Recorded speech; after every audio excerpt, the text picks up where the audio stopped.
It's June, which means your favorite TV series are likely ending their seasons, which means in some cases, cliffhangers, and in other cases, bloodbaths. That's right, we're noticing a real proclivity these days to kill off characters.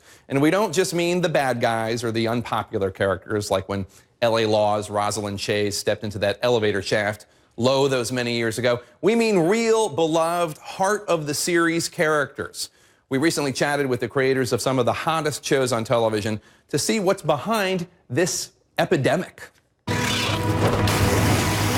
If you have access to the internet, you likely already know there was a bloodbath last night on HBO's Game of Thrones. But we're not going to spoil it for you. That's why we're showing you these dragons instead. Death is so boring. But brace yourself for when you do watch it. It's already being described as one of the goriest scenes ever in television history, and at least one major character does not make it out alive.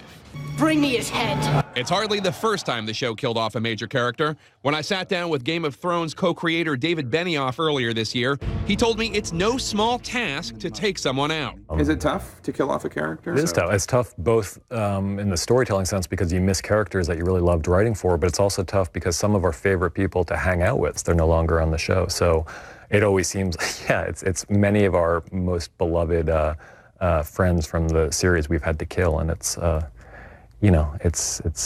makes you sad, but they gotta go. And Benioff isn't the only producer playing God. As our favorite shows wind down for the season, some of TV's best tell me an actor's last gasps are as tough to write as they are to watch. Don't believe me? Just ask Shonda Rhimes, the woman who stopped many hearts in many ways on ABC's long-running hit Grey's Anatomy. Do you feel you've gotten a little trigger happy? I feel like medical traumas aren't that interesting if you know that everybody's gonna live. So you listen close. What I choose is you. One of the hardest to let go? Season 2's Denny Duquette, the heart transplant heartbreaker who passed just after proposing to Katherine Heigl's character Izzy.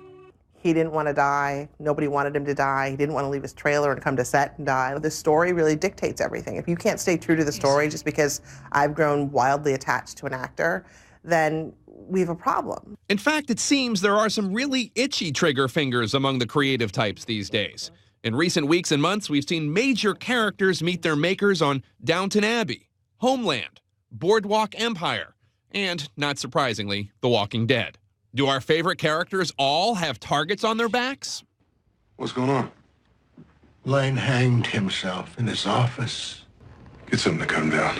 On Mad Men, the Price in Sterling Cooper Draper Price is no more. Was it tough to kill off Lane? Yes, that was really hard.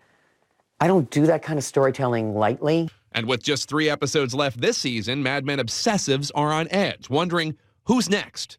One small measure of consolation: if this season ends up being your favorite character's last, the show creators are trying to make it worth your while.